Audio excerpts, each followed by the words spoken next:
Hello my keto peeps, it's Samaya and welcome back to my channel, I Don't Sugarcoat. Today I'm going to be sharing with you a delicious chocolate lava cake recipe. So let's get started.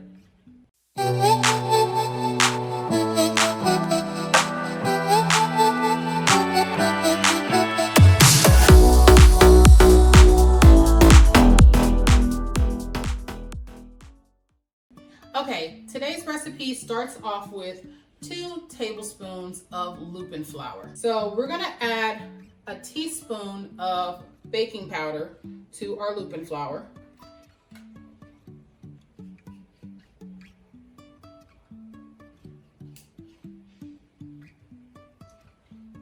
And then we're gonna add 1/4 of a teaspoon of Xanthan Gum.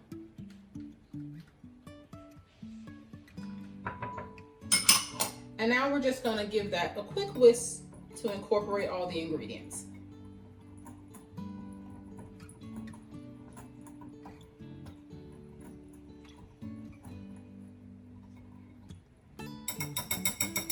Okay, now we're gonna move on to our eggs. We wanna put 3 eggs in a bowl, and then you wanna put, I'm using pure, and that has a 2-to-1 ratio with sugar, which means it's 2 times sweeter than regular sugar. So if you're going to be using this brand or any other brand that has a 2-to-1 ratio, then you're going to be using 3 tablespoons.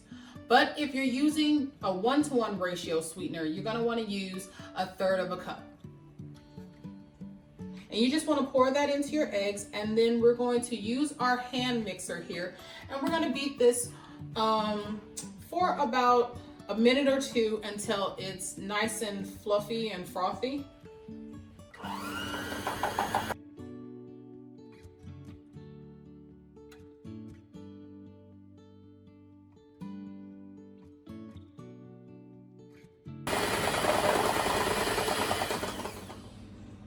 Okay, and that's good enough right there.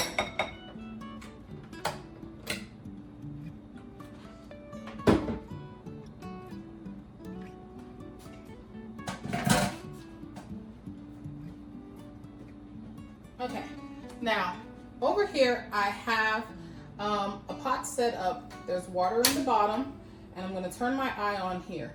In my glass bowl here, I have 3 ounces of baker's chocolate, 3 ounces of butter, and then 6 chocolate wafers.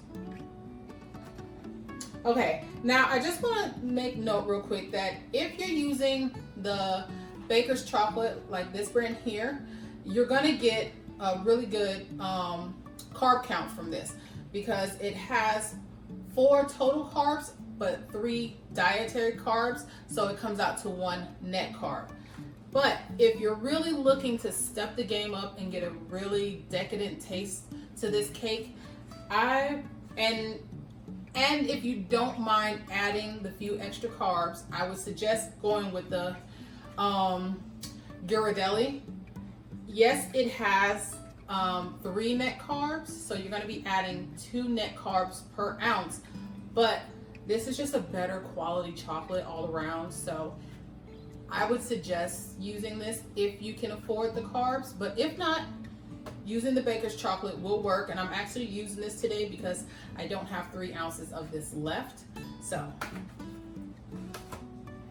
okay, so you don't want to let this get the water get too hot. We're just trying to melt this down. We don't want to boil it,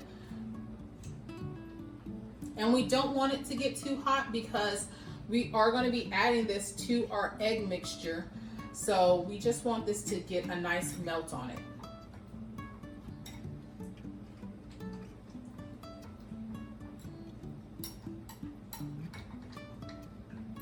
Okay, so I'm going to let that sit and start to melt. Now, to our egg mixture, we are going to want to add 1 teaspoon of vanilla.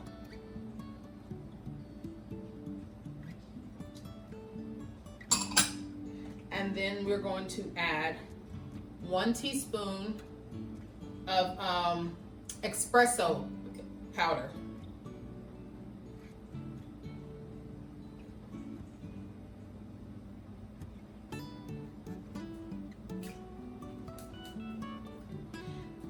And then I'm adding something a little extra that I like to add to all my cake recipes.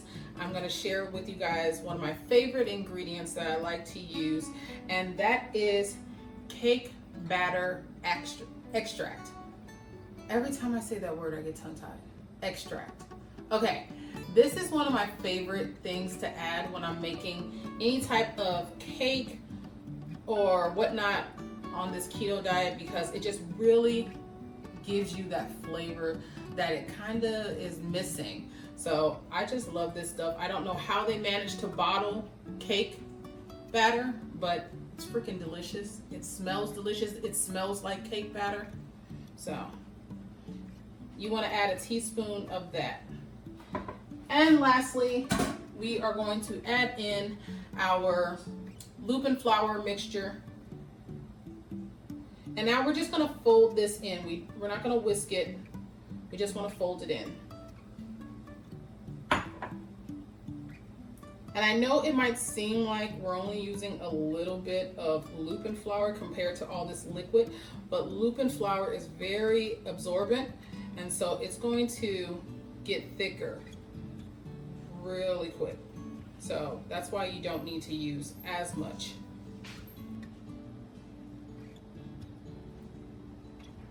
And I'm just working out some of the lumps in here.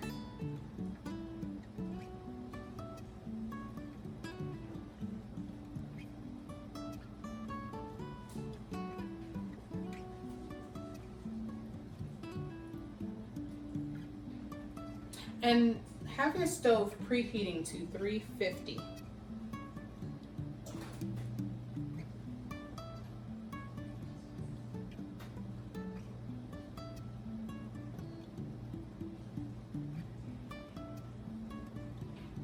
Okay, let's see what we have. Okay, it looks like it's all melted, so we're going to go ahead and remove this from the pot.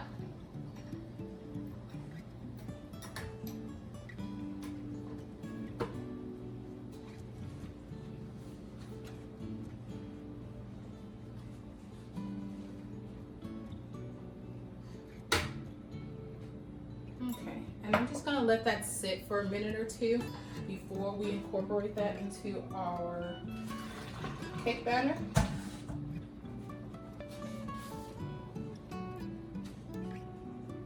But you guys, this cake is very, very chocolatey and silky, and it's just delicious. It's all ooey and gooey.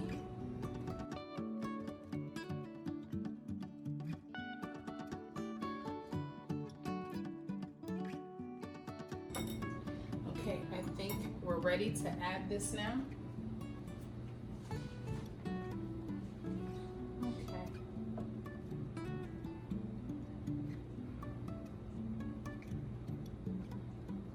And I'm just gonna slowly pour it in. And now we're going to go ahead and mix this up really well.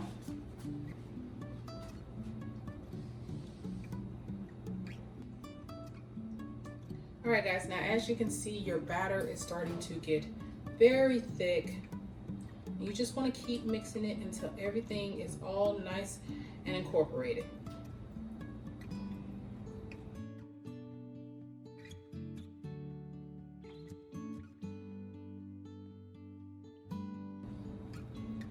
And as you can see, it is now looking very much like a cake batter.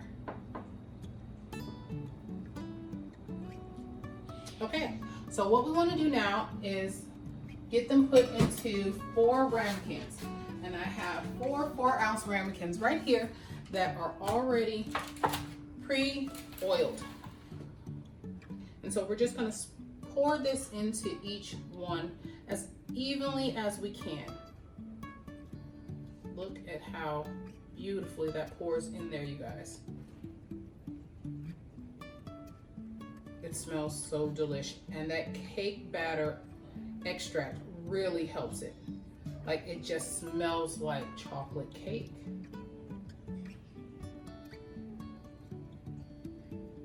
Now, that's not something you have to use. So if you don't have it, don't worry about it. You can totally still make this recipe without it.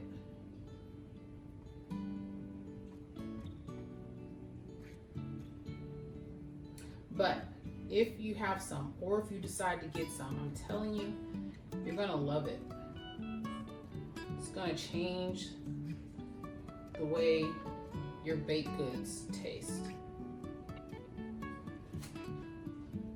Okay, scrape this bowl and get the rest of this one that needs a bit more in it.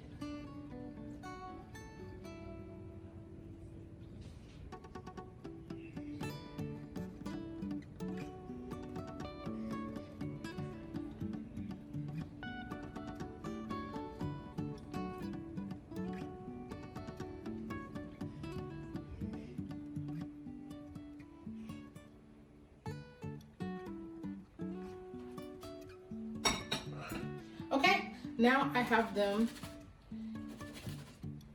about 2/3 of the way full. Okay, and we're gonna go ahead and stick this into the oven that's been preheating at 350 degrees. And these are gonna wanna bake anywhere between 5 to 9 minutes, depending on how your stove cooks. My stove tends to cook a little bit faster, so I'm gonna be checking on these at about 5 to 6 minutes. So depending on how gooey you want them, depends on how long you're gonna cook them. So if you want yours really gooey, I would suggest somewhere between the 5 and 6 minutes. If you want yours sort of gooey, probably more like 6 to 7 or maybe 7 to 8 minutes, probably 6 to 7. And if you want yours more like a cake, just kind of soft in the middle, then 8 to 9 minutes would be best. All right, so let's get these in the oven. I'll be back and I will show you what they look like when they're done. Okay guys, it's been 6 minutes, they're done, and I've already got one out for you, nice and plated. Can you see? Now, you can either plate one of these like I have here, or you can just go ahead and eat it straight out of the ramekin. It's fine, either or works. So what I like to do is, I like to put just a little confectioner swerve on top.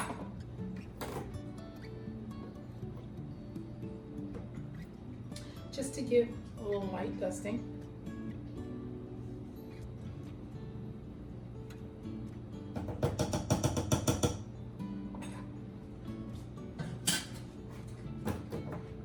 And then I like to add just a dollop of whipped cream.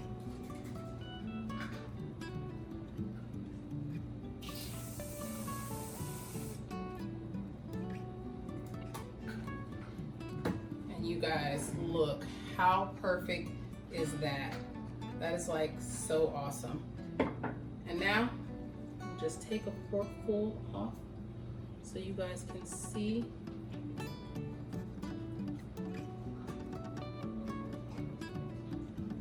Just how ooey and gooey that is. Look at that.